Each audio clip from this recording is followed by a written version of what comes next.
I know. I know.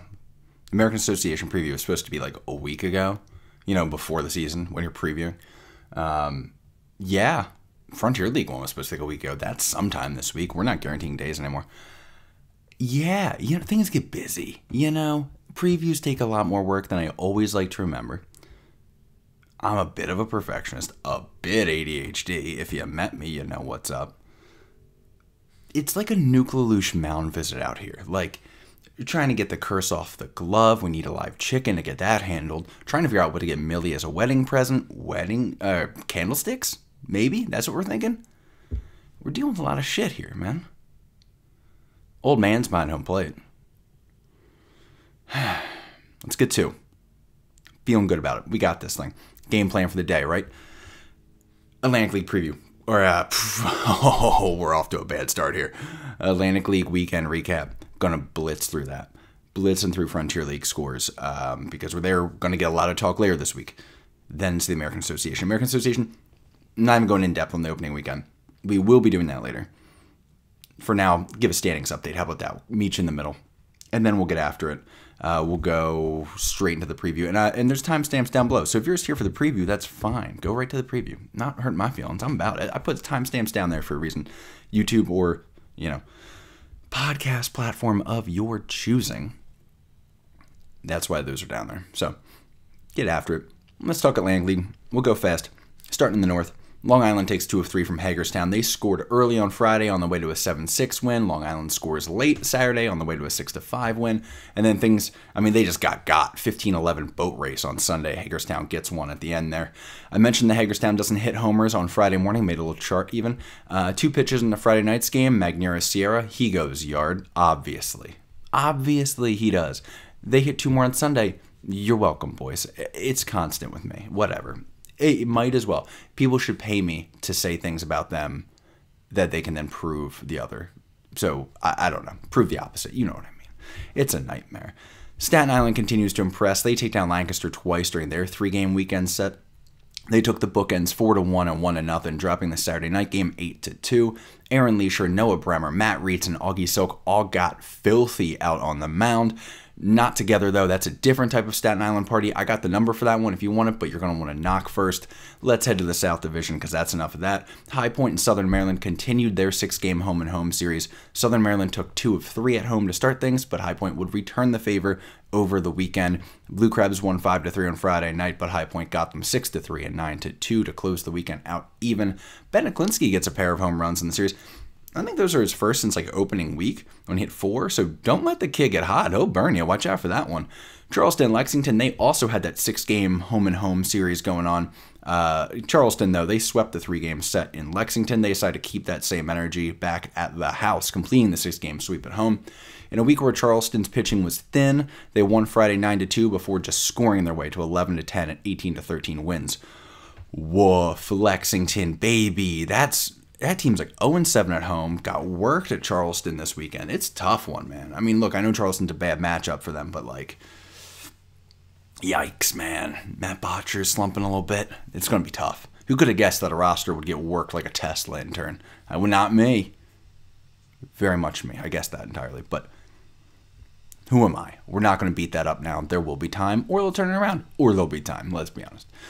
Let's look in our league real quick. Pro tip for York, maybe don't have a hot mic moment making fun of the Fairy Hawks on a weekend when they win their series and you don't, and oh yeah, they're a half game behind you now. More on that if you'd like it. I got the clip. Anyway, Gastonia takes 2 out of 3. York's offense is hot and cold, as we've kind of discussed they might be. Chase Valamont, he is so good, and it sucks that he's back here after the contract purchase happened. We're all rooting for him. Hope he gets back to affiliated. Hate it for him. Zach Lothar, gotta check that. Brady Salinger, hit me up. Salinger? The dude who wrote Catcher in the Rye? Bree Salisbury, hit me up on that one. I might be wrong on the spelling, and I don't want to sound as dumb as I do saying Salinger.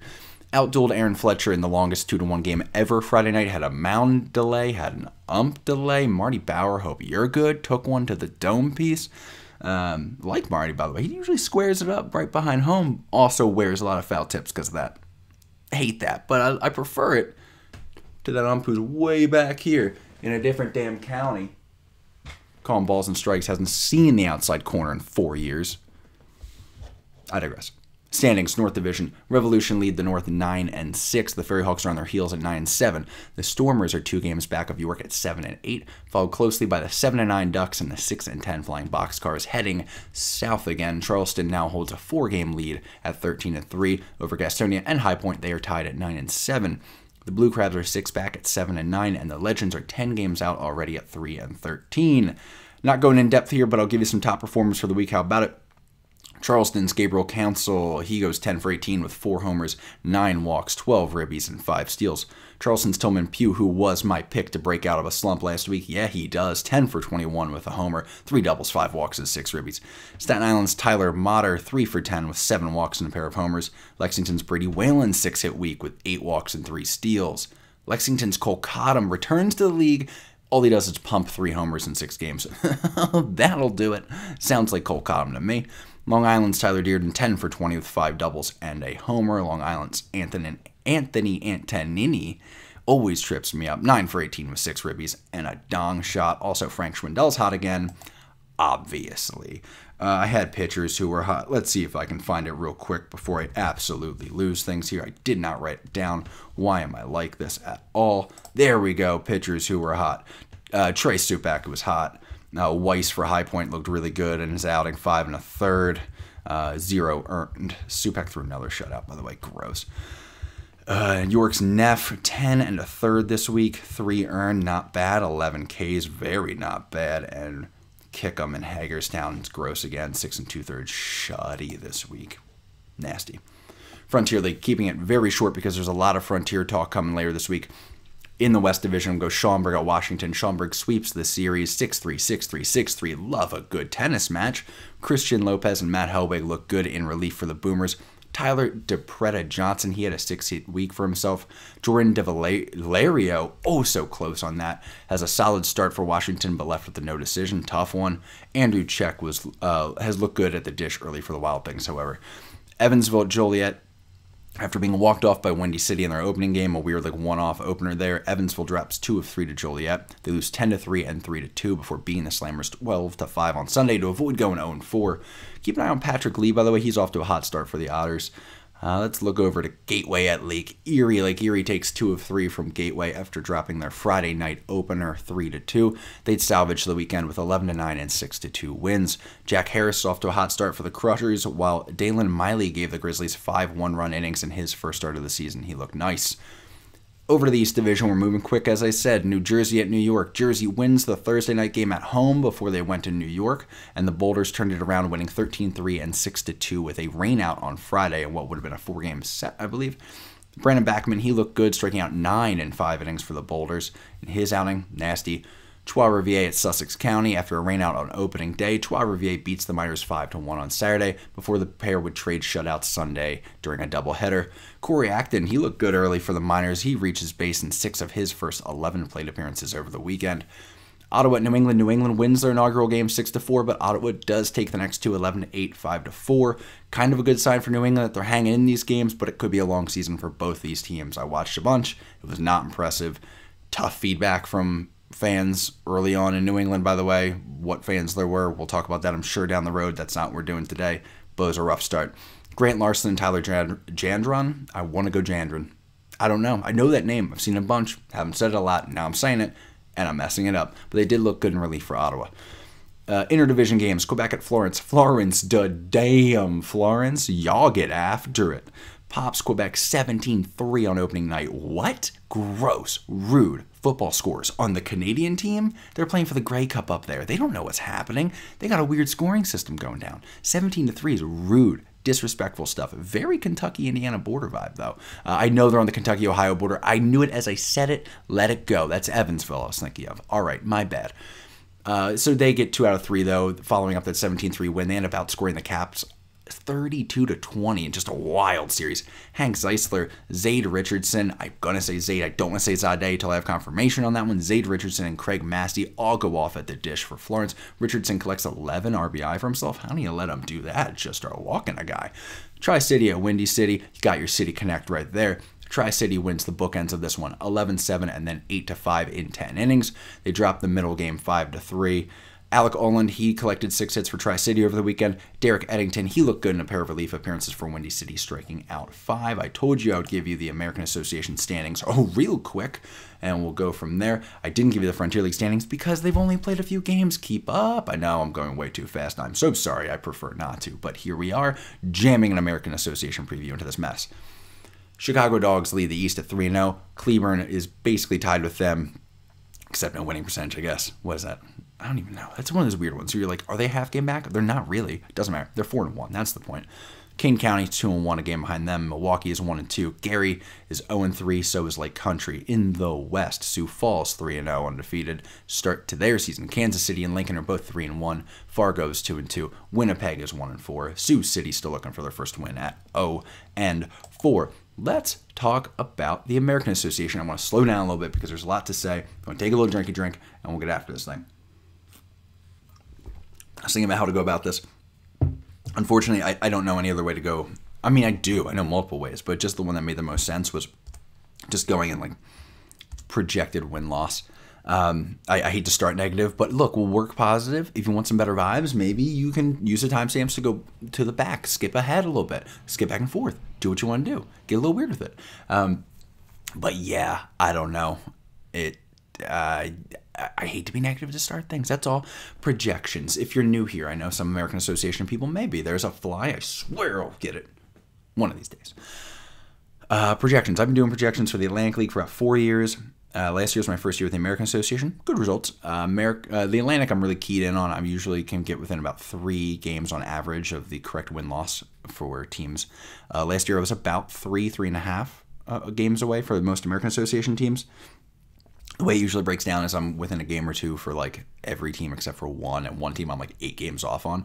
So maybe it's your team. If you don't like the projection, maybe it's your team. Maybe I'm right about everything. Maybe I'm wrong about everything. Honestly, probably wrong about everything. But different conversation. Let's dig in from there. Oh, projections. I do them. I work individual player projections, and then I combine them to calculate runs allowed, runs created, what that looks like, and then I go what your schedule looks like, home and away against everybody, and then do the math on how you match up against individual teams, and boom, you start getting what looks to be your most likely win total. There you go. So with that digression out of the way for anybody who is interested, let's talk about it. American Association preview. All right, we're going to start with Gary. I hate to do it. Because I really like Gary. I'm going to mention that again later. I like Gary. I like the city. I like people named Gary for the most part. Gary's tough, dude. Lamar Rogers back for his second season with the team. I'm going to go by position group. I've ranked each position group just for a fun little something to do because the usual, preview stuff gets a little sleepy. So it's a tough one. It's a tough start here. So we'll start starting pitching. We'll go same order basically for everybody. They're ranked 12th. Carlos Sanabria and Ryan Munoz, they're the 2 leads of this rotation, but both project to have ERAs around 4, which isn't really, you like a sub-4 top of the rotation. That's fine, though, but with the 3 through 5 spots in the rotation, looking to have a combined ERA probably near 6, it just isn't going to be enough to really compete regularly with the other rotations in the league. If we go to relief pitching, we're going to be tied for 11th there, which is tied for last is the other way to say it.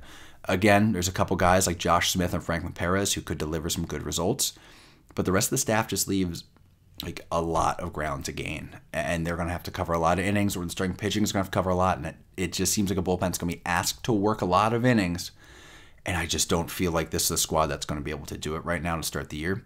All of these are going to have the caveat of rosters change a lot, man, and we'll talk about that a lot with a couple teams down the road here, so I know, but this is where we're at.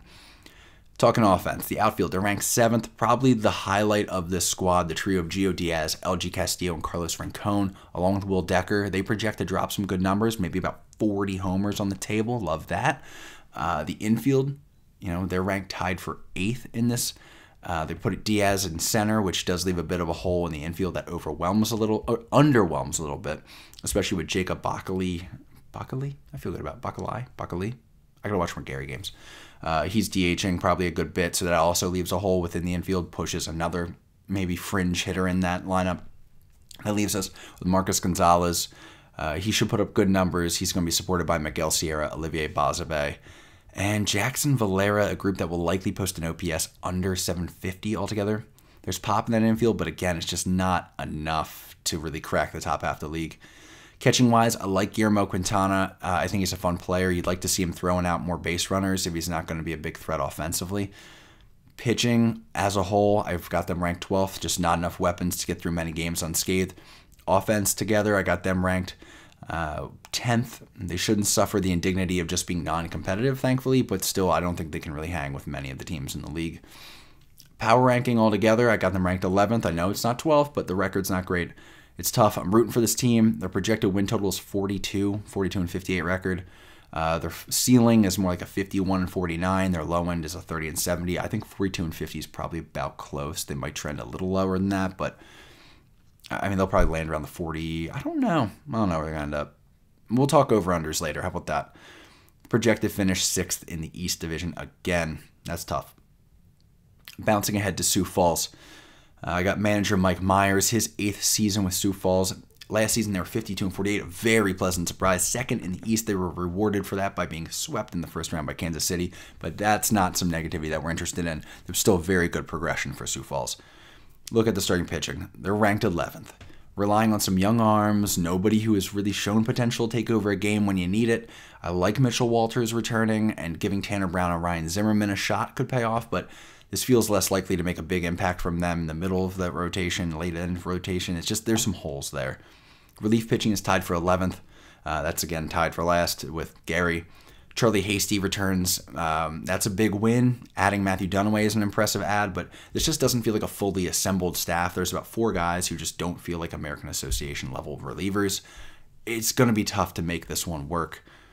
We'll look offense here. Josh Raywalt is a really good addition. He could put up some numbers in the birdcage beside Logan Eichhoff and Hunter Clannon. Look for Eichhoff to steal like 30 to 40 bags, by the way, if he sees actual playing time, which so far he really hasn't. Kid's quick, though. I'd be interested to see how he does.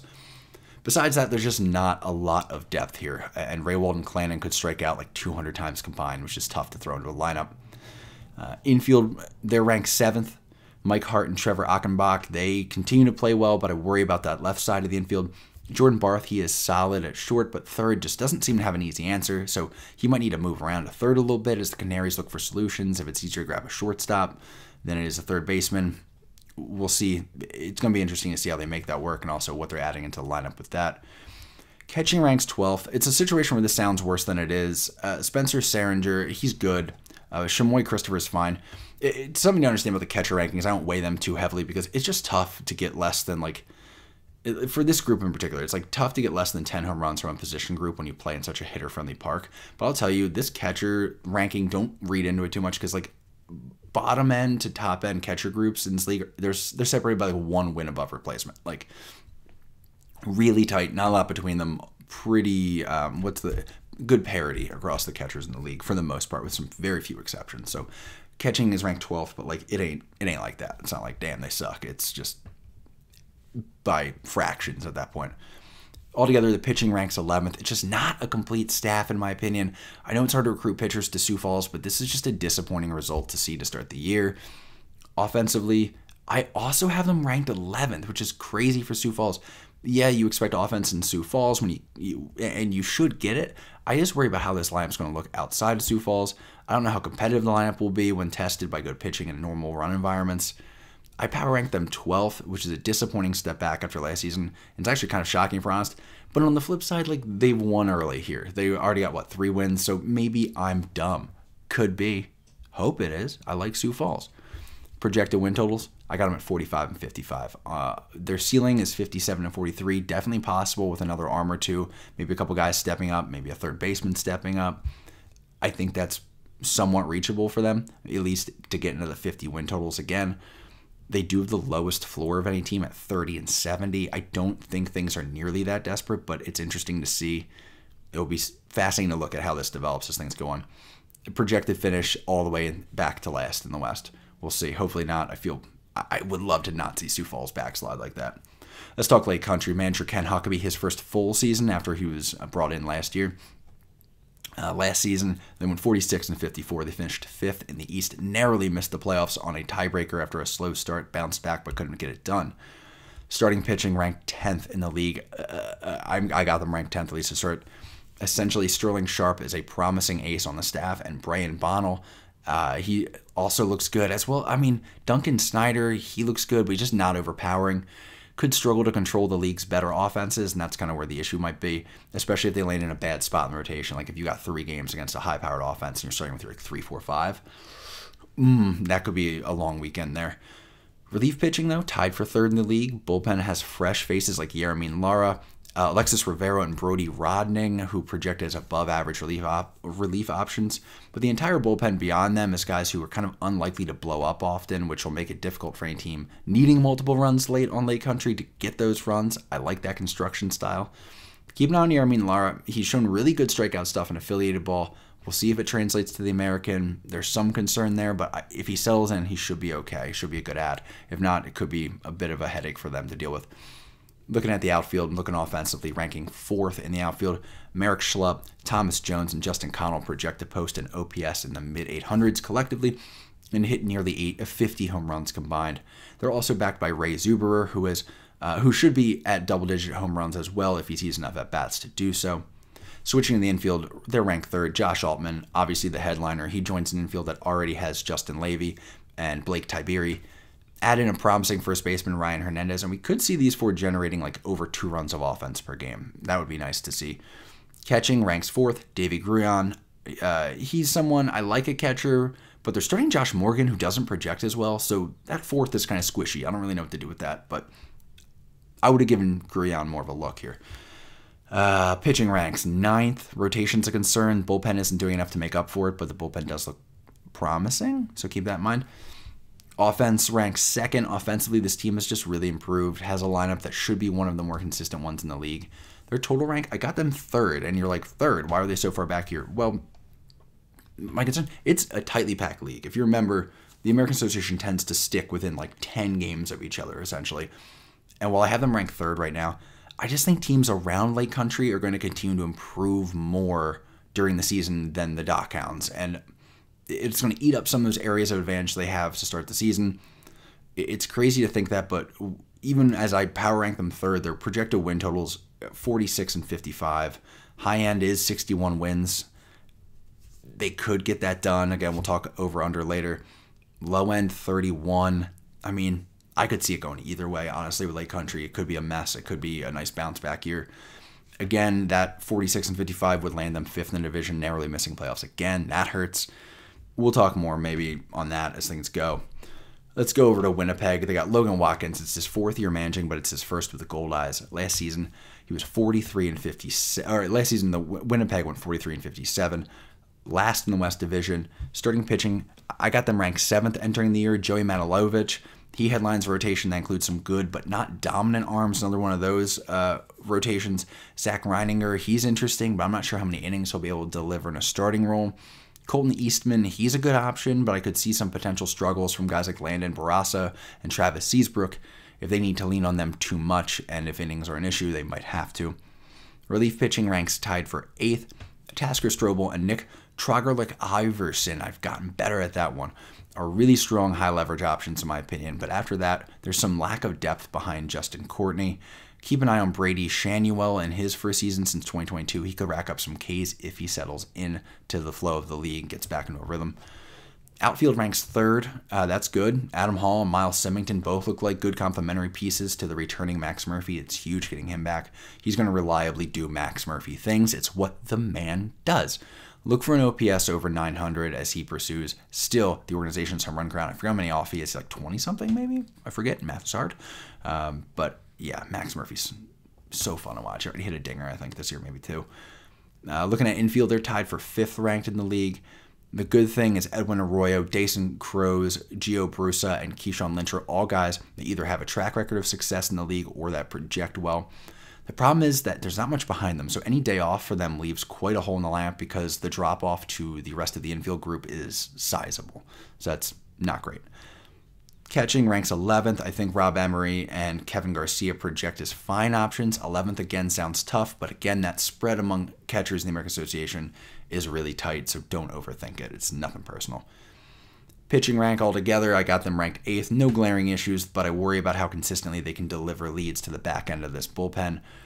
Offense, I got them tied for 3rd. Solid lineup with Max Murphy as the anchor. I like the supporting pieces around him. That should protect the key offensive weapons while keeping guys on base ahead of them. It looks well constructed. I like this offense. I got them power ranked 8th altogether, though. I don't see the offense as so overpowering that Winnipeg won't be vulnerable to dropping games that they should win due to inconsistencies in the pitching staff. Projected win total at the end of the day, I got 48 and 52. High-end projection sits around 60 as their ceiling. Low end, 39 to 61. Projected finish is 5th in the West, but making the playoffs could still be a very close battle with our next team, the Fargo Moorhead RedHawks. Managed again by Chris Coast, back for his 5th season with Fargo. Last season, 51 and 49, 4th in the West. Bounced from the playoffs by Sioux City in the first round, failing to repeat it for the title.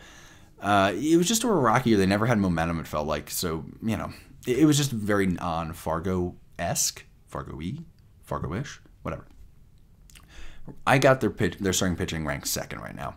Top end of the rotation looks really good. Tyler Grauer and Colton Davis both project well.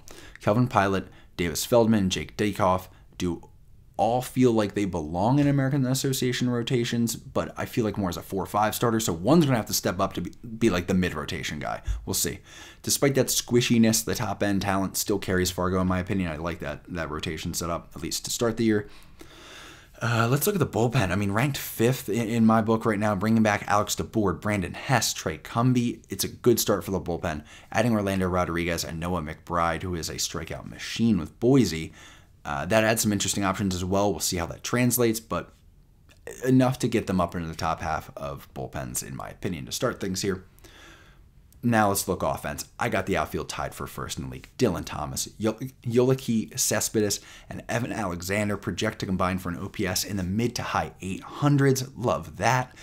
Considering the backup trio of Ismael Alcantara, Justin Kirby, and Kona Quiggle could probably be a competitive starting outfield against like half the league, it makes sense that Fargo would be tied for 1st here. It's just 6 solid outfielders. That's very impressive work. Infield, though, flip side. Ooh.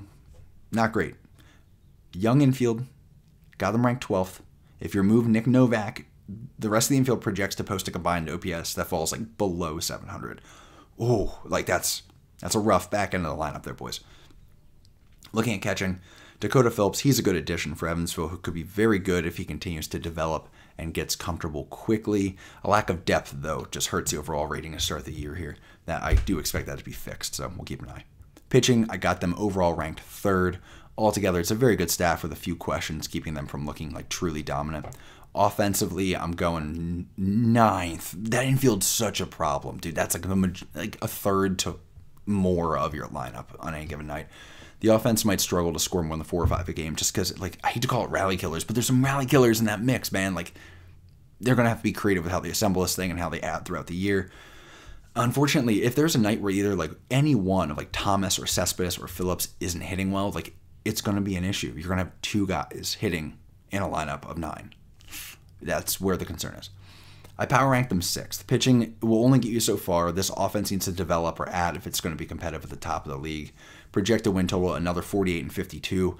They are expected to improve as the year goes on. And it's worth noting at this point, there are some teams who don't project well to start the year, but the win totals for them take into account typical second half, production. So if there's a team that year over year increases their, I guess, collective value as a team through signings or whatever the case may be, or just develops well, that is taken into account. Like the fact that if you have a trend of being better than you were, that will be sort of added to the equation as things go. So there you go. If you're sort of squinting like Lake Country, who doesn't project as well, it's because their second half isn't as, there's less of a track record there of second half success versus Fargo, who has shown they can make a push. High-end ceiling looks like a 70 and 30. Feels very unlikely unless some additions are made like in May. Low-end 38 and 62. That could be in reach, honestly, if this offense is as bad as it could potentially be. And some may worry it might be. Interesting to watch. Projected finish 5th in the West. A tough, hopefully rock bottom for Fargo if this is the way that it plays out. But they might be improving here, so we'll keep an eye on that. Taking a drink so I don't die. Excellent. Now let's talk Kane County.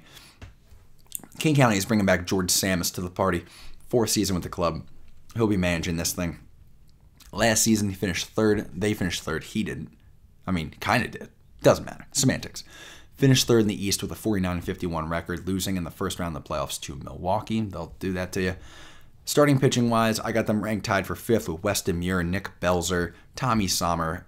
All solid options. But relying on them for like top end of the rotation results may be asking a bit much. That's a concern there. Look for Alex Troop and Jack Fox to shoulder a lot of burden early if they're going to try to make this thing work as a group.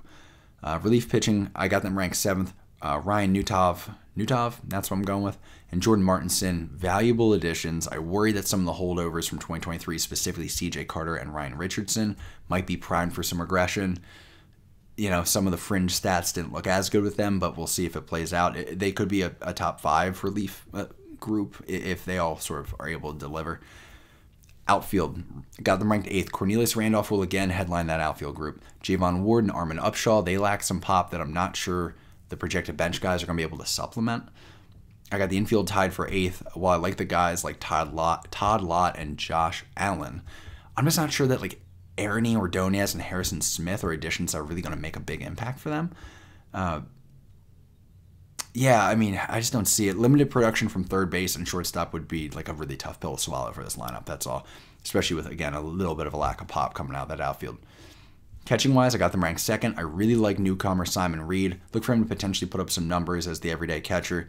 Hayden Dunhurst is also an above-average backup catcher in this league, so Kane County is set up well here. Overall pitching rank, I got them 6th. Just too many question marks and a lack of depth in both the rotation and the bullpen to really go any further than that. Offensively, I got them ranked 7th.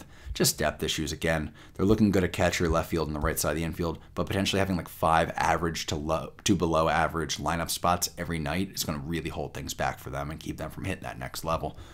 Power ranking overall, I got them 6th, which is actually pretty good, all things considered. I believe in them to be able to add as season goes on as well. Projected win total is straight 500, 50, and 50. I think that's a 1-game improvement over last year. Ceiling, 62 and 38. Low end, 44 and 56. Definitely room for growth. I don't know how much better they could get than 50 and 50, but we'll keep an eye on it. I could see them maybe going to like 52-ish. Projected finish of the year, I got 4th in the East. That would put them back in the playoffs. Sioux City Explorers manager Steve Montgomery entering his 11th season with Sioux City. Build the man a statue. Last season, 52 and 48, 2nd in the West Division. Lost in the Division Championship Series to Kansas City, though. Starting pitching, I got them tied for 5th to start the year. Bringing back John Sheeks and Jared Weatherby, that's good. Matt Ball's a guy who could really deliver some good results for them, potentially a sub-3 ERA guy, something to watch there. Joey Murray and Denson Hull are back-end guys with potential, but still some questions. Denson Hull is like very hot and cold in the Atlantic League, but I like him. Joey Murray, we'll see what he can deliver when he gets in here. Relief pitching-wise, I like the bullpen. Ranked them 2nd in the league. Hard to find weak points here. Brandon Brosher and Brawny Munox, gotta get better on that one, that's for sure. Both returned because I'm going to be talking about him more this year than it was last year. Sioux City, they've also added Antonio Velez and Evan Johnson, as well as Rain Supple, who is an interesting addition. Dude hasn't pitched since 2019, at least pitched professionally. So watch that guy. Rain, spelled with like Ray, N-E. Questionable, but I'll let you ride. You do your thing, bro. Let's look outfield. Tied for 11th. Not great. Scott Oda, promising returner for the Explorers, but Chase Harris isn't going to steal headlines, and Brennan Dorigi comes in from the draft league looking like he may have some troubles reaching base consistently. I didn't love his contact in the draft league, and now coming to the American Association is quite a jump, so we'll see how that plays out. Infield-wise, got them ranked 4th, much better. Daniel Lingwood, Nick Shumpert, John Nagowski, all fit snugly into the good but not great category, but that will work. Enough to put this group in the ranks of above average in the league, but don't look for them to slingshot this team over the top, especially with those questions in the outfield. Got catching ranked 7th, that's fine. Average in the league, that's okay. Jake Ortega, I like him. I think his bat is really solid for the catcher role. I think that's nice. His stock could quickly improve if he catches a few more base runners stealing in the season. Could put him in the top third in the league for sure. He has done it in the past. He kind of dropped off last year a little bit, so we'll see. Pitching. Overall, I got the pitching ranked 4th. Again, it feels like a good enough rotation to keep the game close for a bullpen to lock down. Offense, I ranked them 6th. I'm not sure the offense is going to consistently do enough to work with that plan of getting the game into the bullpen, but most nights it should be fine. Power ranking them overall, I got them 4th. Projected win total is 51. Ceiling is a 59-41 record. Low end, 44-56 record. Fairly tight window there. 51 feels pretty close to where they could land there. So, projected finish for Sioux City. 3rd in the West Division. Should return to the playoffs even if they don't improve much on last season. So I think you take that. That's all right. Kansas City Monarchs. Let's talk about them now. A little early in the game to be talking about them maybe, but we'll see what this looks like.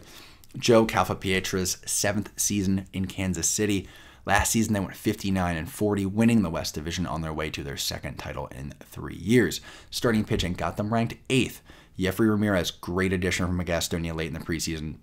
That's Kansas City so good at adding. I've seen Julian Garcia in person and think he could be a good fit in the middle of the rotation. Dalton Moats returns was a question mark, and Ashton Godot is looking like a 4th starter. Considering there not being an obvious 5th starter at this point, I just don't think the rest of the rotation is impressive enough to overcome that. On the relief pitching side, I got them tied for 8th. Grant Gavin returns to headline the bullpen. But the Monarchs are going to rely entirely on new faces around him to start the season. Outside of like Will McCaffer and maybe Jackson Goddard, I think sub-4 ERAs would be a lot to ask out of any of these new relievers. Outfield-wise, I got the outfield ranked 5th, tied for 5th. The 3 best lineup pieces for the Monarchs are all new, and they are all at the top of the team's individual projections, and they're all in the outfield. Ross Adolph, Tucker Bradley, and Travis Swaggerty look to lead in a lineup that only returns 1 player from last year's championship team. Kind of crazy how few returners they have. Blake Rutherford is another interesting veteran addition to the outfield, by the way, so keep an eye on him. Infield, it ranks 11. I like the team's new first baseman, Frankie Tostato, but I don't really feel confident in anyone else in this infield crossing that 750 OPS mark. Catching, I got them ranked 10th to start the year. Hayden Jones, he brings some good potential as a 24-year-old catcher. I like that addition, but I worry about Herbert Iser as a solution in the catcher and DH role. I don't really see that. I watched him in Reading. I don't know. That can't be the long-term solution, I assume, but we'll see what they end up doing there. Pitching-wise, overall, I got them ranked 10th. The bullpen is full of potential question marks, though I like their strikeout stuff. The rotation is just too many guys who are like fringe middle-of-the-rotation pieces to bet on until we see more from them.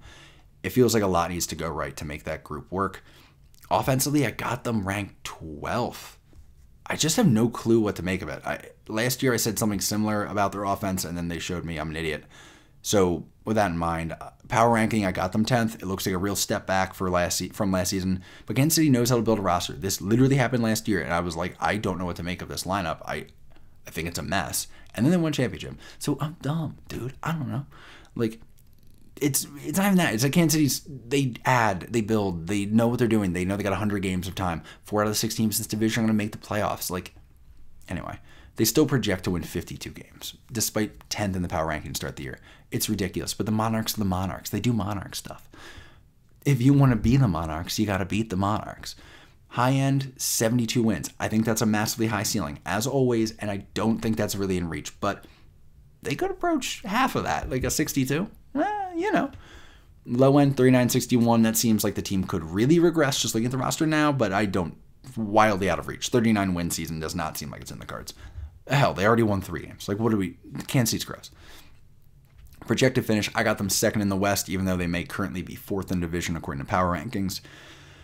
More on that later, I'm sure. Chicago Dogs, let's talk about it as we continue to get there. Now, manager Jeff Isom, first season in Chicago, 3-time Frontier League Manager of the Year, though. He's got a resume. Look him up. Last season, 56-44 record for Chicago, 2nd in the East on a tiebreaker with Milwaukee, who they would then beat on their way to a Lawson League championship. So kind of like they won the division. Kind of. Think about it. There's an argument. Starting pitching. Ranked 4th to start the year. Kenny Surwa and John Baker should both give consistently good outings to the top of the rotation. I lack some confidence in the rotation from there, though, but Chicago should be able to keep pace with most teams rotation-wise. It's not really any glaring weaknesses. Relief pitching. I got him tied for 8th to start the year. Bullpen does look a bit thin here early. Destin Dotson is the obvious guy to watch. Chicago's going to need like Michael Krause, Cal Coughlin to like step up in a big way in the American Association here. If they don't want to start asking for some high leverage innings from some low leverage arms. You know what I mean? They're right on the edge of this being a problem. Outfield, got him ranked 11th to start the year. Camera. Oh, we're back. Camera gave it a little wiggle, but we're in business. All right, let's talk. Where were we? Outfield. Tied for 11th to start the year. The outfield is like a bit of a weird mix here. Narciso Crook, Johnny Turbo, they combine forces with like Nick D'Alessandro, who I've viewed as a catcher for the most part here. There's a lack of pop off the bench. I just worry this outfield could be a weak point day to day. Like signing Johnny Turbo, he's not an offense guy. He's a not he's not an offense guy. It's like, not like a hitting guy typically day to day. He's more of a grinded out guy, like aggregate, like over the year stealing bags, like working infield singles, working counts, getting on base, causing a problem, stretching singles to doubles. That's where he's going to get you less. You need maybe some power around him. That's my concern. Infield tied for 5th. Pavin Parks, he's a good shortstop, but he'll struggle to fill the shoes of Josh Altman as anyone would. Combine him with Brantley Bell, and this is probably one of the league's better middle infields. Catching, got them ranked 1st. I like Blake Grant's Park. I liked him in Schaumburg. I think his skill set will transfer well on his return to the American Association.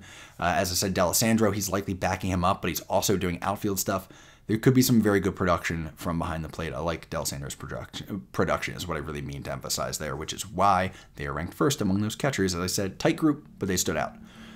Pitching, got them ranked 5th overall. Like so many other teams, it's good top-end rotation and bullpen with the hope that they'll be enough to like keep the weight off the rest of the staff. We'll see how it goes. Offense, also ranked 5th. Not as complete a lineup as we've seen from the Dogs, but they should give plenty of competitive at-bats and will likely add pieces during the season. So all in all, I'm not too worried.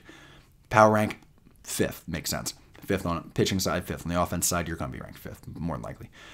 Projected win total sits at 54 and 46. That's pretty good. Ceiling is sitting at 62 and 53. Something close to that does seem pretty reachable for them. Low end, 46 and 54 floor. Highest floor of any team, worth keeping in mind. So worst comes to worst, their worst is still better than everyone else's worst. So fascinating.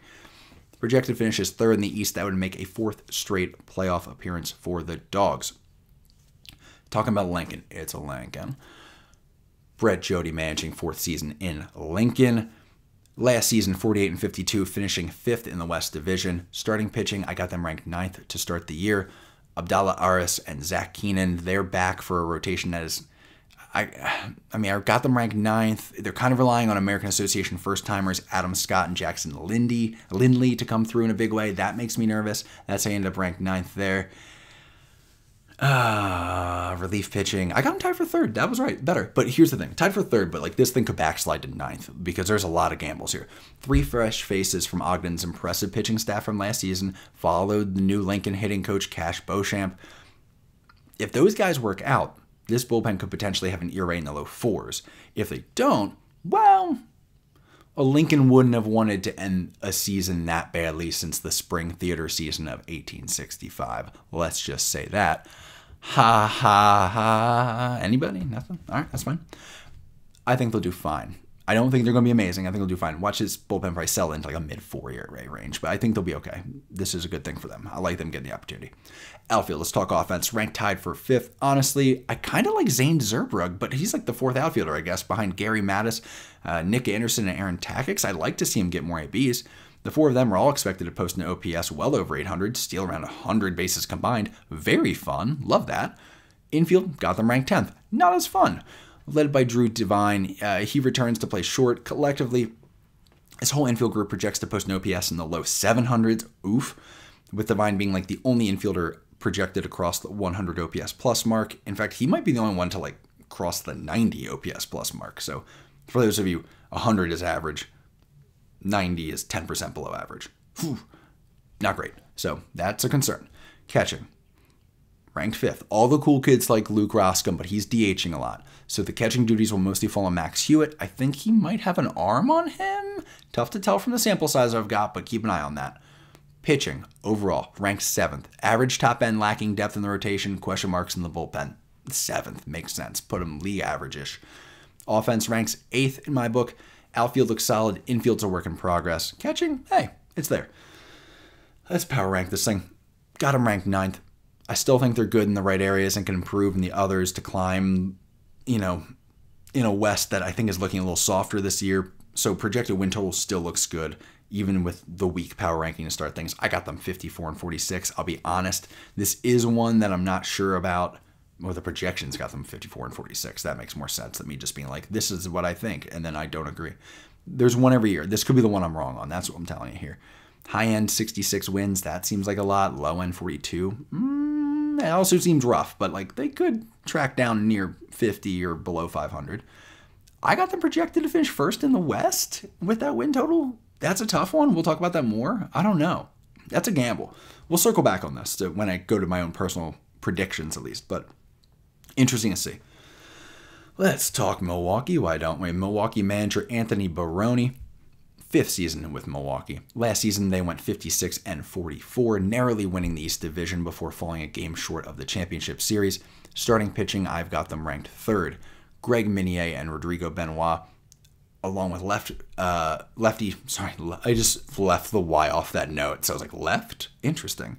Lefty Shane Behringer are looking like strong options up at the top of the rotation. They're promising enough that it makes up for not really having a clear number 5. I mean, I assume Victor Vargas is the 4, so maybe like Yordani Mesquita or Juan Echeverria or Jordan Johnson eventually, or like the rookie Sebastian Rodriguez, who's very interesting. I don't know. Bullpen-wise, all those options collectively, bullpen ranks 1st. We've got 0 returners from Milwaukee's pen outside of Echeverria, but the new signings look good. Jordan Johnson and Victor Capian are great additions. I'm also excited about Pablo Garabitos and Sebastian Rodriguez. I think they'll perform stepping up to the American Association. We'll see how it goes, but fingers crossed for them. Outfield ranked 10th. Armani Smith looks like he's poised to have a good year. Reggie Pruitt Jr. is a solid veteran in center, and Jalen Davis in right. Just a lack of depth and like no real standout out in the outfield. It's just a bit concerning. It's going to cost them the rankings. That's how they end up 10th. Infield, Jose Sermo joins the Milkmen at 1st, with Brett Rodriguez bringing a consistent bat to the party as well. Speed also adding to the lineup from him, from Brett Rodriguez, that is, to a lineup that already had Pruitt Jr. in it, so that's fun and exciting. Chase Estep, he promises to be another 800 OPS guy in the lineup. I love that. Abdiel Layer, he projects to hold his own as long as he isn't striking out too high of a clip, so we'll see if he can get contact there. Yeah, that's it. I mean, 2nd ranked infield. I like them a lot. Catching-wise, ranked 6th, right in the middle. Eric Osberg is signing I really like a catcher. He also brings a necessary lefty bat to the lineup, which is a plus. He'll be backed up by Jake Mayer, who needs to show something to be seen as a depth asset right now. It's kind of hurting some things. Pitching rank, I got them ranked 1st. Lots of options for the rotation and the bullpen. Definitely looks like it could be their real strength. Offensively, I got them ranked tied for 3rd. Despite the below-average depth and questions at shortstop and the corner outfield, Milwaukee still looks like one of the more dangerous lineups in the league. Power ranking overall, I got them 2nd. I believe in this team. I believe that they'll improve the lineup a little bit to match the pitching, and the pitching staff is well ahead of most other teams. Projected win total is 54 and 46 there. High end 70 and 30, especially with an added lineup piece, they could be closer to the 70 than the 54, so keep an eye on that. Milwaukee has a real chance to be dangerous if they start adding. Floor, 43 win floor in play if multiple pitchers don't reach those projections. I do have some young guys who could be question marks, or if a couple top-end guys get signed away while the offense struggles. So they could have some issues, but I like them around that 54 mark. Projected finish is 2nd in the East and another playoff berth. Finally, let's talk Cleburne. Pete Incaviglia's 1st season in Cleburne, coming to from Tri-City. He's assembled quite a staff, including former managers Brooks Carey and Billy Horn, and he's also assembled quite a team here. Starting pitching, ranked 1st. Cleburne brings back Travis Perry and Jonathan Tripp, as well as Casey Kalich. Juan Hillman comes over from Lake Country, plus Justin Klein-Sorg, who is a guy I really liked from the Pioneer League. They project to post an ERA in the low 4s as a rotation. Relief pitching, I got them ranked 6th. It's not as strong, but it's still solid. Joe Corbett and Christian Scott are the top names here. But watch out for like Dylan Bisaho? I messed up that name, I think, in the spelling. But Dylan, I like him. He's coming from affiliated ball, and I got high hopes for him. It's just a little late in the game for me to look him up again to double check my spelling. Outfield-wise, I got them ranked tied for 1st. The trio of Cam Duzenak, Hill Alexander, and Brian O'Grady project to hit nearly maybe over 60 home runs and slash about 280, 365, 480 altogether. That's not even including Blaze Brothers, who is backing them up to start the season, but I like him too. Infield ranks 1st. Talk about weapons, pick your poison here. Brett Boswell at third, who would go over 25 homers again. Shedlong Jr., he was dangerous as anybody for High Point last year. Thomas Dillard homered 39 times in Lexington last year. Trent Giambroni, he feels like a footnote in this mix, and he's a former major leaguer who slugged .504 for York last season. Nastiness.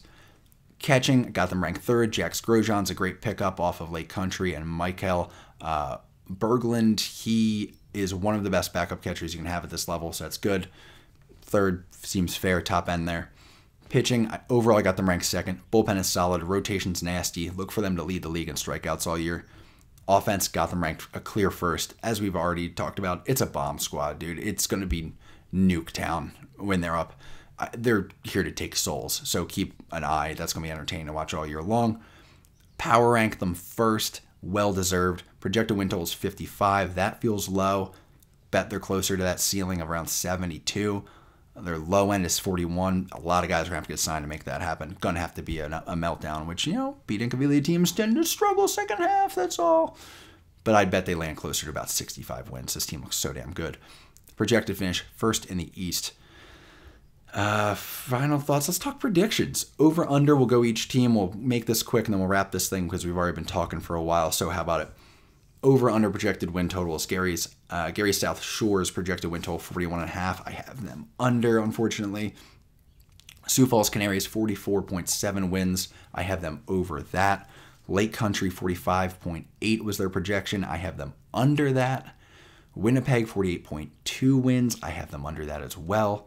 Not to stay negative, but Fargo Moorhead, I have them under 49.2.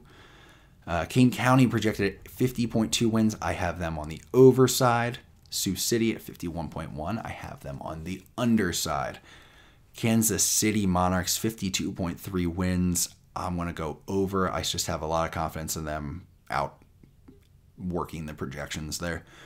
Chicago Dogs 55.4 wins. I'll take the over, but barely on that one. Lincoln, let's go 54 wins. I'll take the over there. Look, Milwaukee Milkmen, 54.3.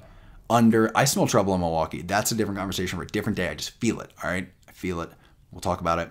But I go under Milwaukee and then over the 55.4 by Cleburne. Hell, possibly by 10 games. Let's talk playoff predictions. In the East, I think Cleburne wins the division comfortably. I think they're followed by Chicago and Kane County, and I think the Milkmen make it comfortably past Lake Country and Gary as they look noticeably behind the pack. In the West Division, despite everything, I won't doubt the Monarchs this year. I will take them to win the division. Then Lincoln, who still makes me nervous, but I believe in Brett Jody. Then it's a three-horse race between Sioux Falls, Sioux City, and Fargo. I will take Sioux Falls and Sioux City to sneak in over Fargo, and then Winnipeg a few games behind the pack there. Playoffs. Okay. I'll take Cleburne and Milwaukee in the East Division, leaving behind Chicago and Kane County. Give me Lincoln and Sioux City in the West, dropping Kansas City and Sioux Falls, which is a bit of a surprise, but I think there's potential to get Kansas City burned this year. Then I'll pick Cleburne over Milwaukee in the East. I'll go Sioux City as my surprise out of the West. And then finally, I just think Cleburne's too much. I think they're too much, especially if they're matched with Sioux City. I like them. I got Cleburne winning it. That's my American Association preview. I'll probably post some graphics on socials. I didn't even do an intro on this one. No music, nothing. Just rolled right in, cold open into a full episode. So, like and subscribe. Indy Ball Nation, across the board. TikTok, Instagram, Twitter, all that. And that's the preview. We did it. We did it. Go team. I'm Ryan from Indy Ball Nation. Till later in the week, we'll do Frontier League preview. Y'all have a good one. I may not have a lot, but I love what I got. A 4x4 and a good fishing spot. I hope this time my card won't decline.